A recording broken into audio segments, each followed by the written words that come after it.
Ito yung pamamaraan natin para matagal masira yung binebenta nating mga batong mga ka-George. So mag-prepare kayo ng cellophane. Ang size ng cellophane mga ka-George is 6 by 12. Okay?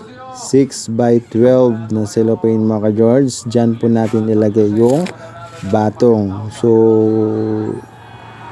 ibibilog po natin yan.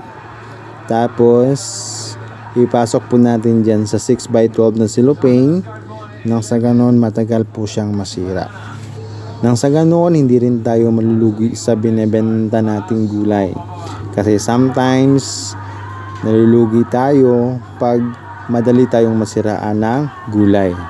Kaya dapat nating tandaan mga ka-George, alagaan natin yung mga paninda nating gulay.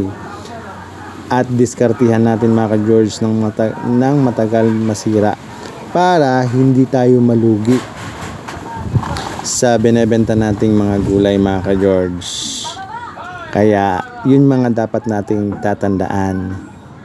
Okay, dapat din malinis.